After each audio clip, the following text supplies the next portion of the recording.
വാർത്തകൾ തുടരുന്നു.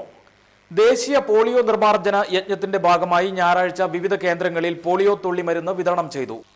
5 വയസ്സിന് താഴെ പ്രായമുള്ള എല്ലാ കുഞ്ഞുങ്ങൾക്കും ഓരോ അധിക ഡോസ് തുള്ളിമരുന്ന് വീതമാണ് നൽകിയത്. പെരിഞ്ഞനം സാമൂഹ്യാരോഗ്യ കേന്ദ്രത്തിൽ നടന്ന തുള്ളിമരുന്ന് വിതരണം Mathilakam block panchayat standing committee chairperson Bindu Santhosh ഉദ്ഘാടനം ചെയ്തു. ഡോക്ടർ VK പ്രവീൺ കുമാർ അധ്യക്ഷനായിരുന്നു. ഹെൽത്ത് സൂപ്പർവൈസർ അബ്ദുൽ ജമാൽ, വിപിൻ വിജയ് എന്നിവർ പങ്കെടുത്തു. പെരിഞ്ഞനം ഗ്രാമപഞ്ചായത്തിലെ 16 കേന്ദ്രങ്ങളിലാണ് തുള്ളിമരുന്ന് വിതരണം നടന്നത്. 1-2 വർഷം കൂടി ഈ ഒരു നടപടി തുടരുകയാണെങ്കിൽ നമ്മുടെ ഇന്ത്യ രാജ്യം പോളിയോ എന്ന അസുഖത്തിൽ നിന്നും വിമുക്തമായതായിട്ട് ലോകാരോഗ്യ സംഘടന പ്രഖ്യാപിച്ചു.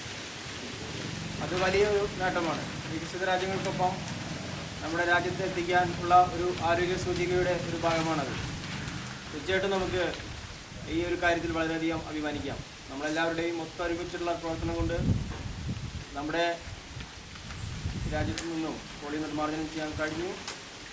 ഇനി കുറച്ച് 1-2 വർഷം കൂടി തുടരേണ്ടത് ആവശ്യമുണ്ട്. കാരണം നമ്മുടെ അയൽ രാജ്യമായ പാകിസ്ഥാനിൽ ഏകദേശം കയ്പമംഗലം ദേവമംഗലം ക്ഷേത്രോത്സവത്തിന്റെ ഭാഗമായി ഞായറാഴ്ച കാവടി ആഘോഷം നടന്നു. തെക്ക് വടക്ക് മേഖലകളിൽ നിന്ന് രാവിലെ ആരംഭിച്ച കാവടി ആഘോഷം വിവിധ സ്ഥലങ്ങളിലെ സ്വീകരണം ഏറ്റുവാങ്ങി ഉച്ചയോടെ ക്ഷേത്രത്തിലെത്തി. രാത്രി ഭസ്മ കാവടി ആഘോഷവും നടന്നു. തിങ്കളാഴ്ച ക്ഷേത്രസന്നിധിയിൽ പഞ്ചവാദ്യങ്ങളോടുകൂടി പള്ളിവേട്ട നടക്കും. ചൊവ്വാഴ്ചയാണ് ക്ഷേത്രത്തിലെ ഉത്രം ആറാട്ട് മഹോത്സവം.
പെരിഞ്ഞനം ഷൺമുഖ ധർമ്മപരിപാലന സമാജം സുബ്രഹ്മണ്യ ക്ഷേത്രോത്സവം ഞായറാഴ്ച ആഘോഷിച്ചു. വൈകിട്ട് നടന്ന എഴുന്നള്ളിപ്പിൽ 3 ഗജവീരന്മാർ അണിനിരന്നു. പെരുവനം ശങ്കരനാരായണൻ മാരാർ വാദ്യമേളത്തിന് നേതൃത്വം നൽകി. തുടർന്ന് നിറമാല, ചുറ്റുവിളക്ക്, ദീപാരാധന, നാദസ്വരാർച്ചന, വർണ്ണമഴ എന്നിവയുമുണ്ടായി.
കൊടുങ്ങല്ലൂരിൽ എറിയാട് യാത്രാക്കൂലി ചോദിച്ച ഓട്ടോറിക്ഷ ഡ്രൈവറെ യാത്രക്കാരി കയ്യേറ്റം ചെയ്തു.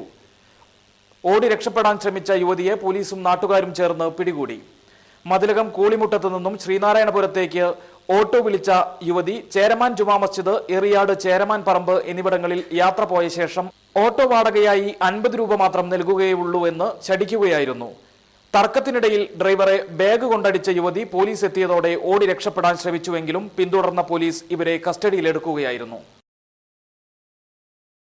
കാക്കാത്തിരുത്തി ബദർ ജുമാ മസ്ജിദ് മഹല്ല് കമ്മിറ്റി, ഇസ്സത്തുൽ ഇസ്ലാം മദ്രസ കമ്മിറ്റി എന്നിവയുടെ സംയുക്താഭിമുഖ്യത്തിൽ സൗജന്യ മെഡിക്കൽ ക്യാമ്പ് സംഘടിപ്പിച്ചു. കൊടുങ്ങല്ലൂർ മോഡേൺ ആശുപത്രിയുടെ സഹകരണത്തോടെയാണ് ക്യാമ്പ് സംഘടിപ്പിച്ചത്.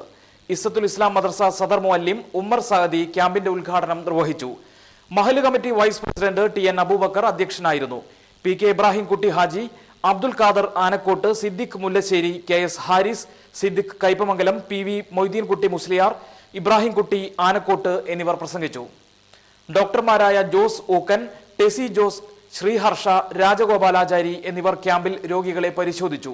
ക്യാമ്പിന്റെ ഭാഗമായി പ്രാഥമിക ടെസ്റ്റുകളും മരുന്നുകളും രോഗികൾക്ക് സൗജന്യമായി നൽകി. പ്രധാന വാർത്തകൾ ഒരിക്കൽ കൂടി. കൊടുങ്ങല്ലൂരിൽ ഹോംഗാർഡും KSRTC ബസ് ഡ്രൈവറും തമ്മിൽ തർക്കം. ബസ് പോലീസ് കസ്റ്റഡിയിലെടുത്തു. 8ാമത് മുജാഹിദ് സംസ്ഥാന സമ്മേളനം. മതിലകത്ത് ഖുർആൻ പഠിതാക്കളുടെ സംഗമം. നിർധന കുടുംബങ്ങൾക്കായി മുസ്ലിം ലീഗ് ചളിങ്ങാട് ശാഖയുടെ സ്നേഹനിധി പെൻഷൻ പദ്ധതിക്ക് തുടക്കമായി. മുസ്ലിം ലീഗ് ജില്ലാ പ്രസിഡന്റ് CH റഷീദ് ഉദ്ഘാടനം ചെയ്തു. ഇതോടെ വാർത്തകൾ കഴിഞ്ഞു. നമസ്കാരം.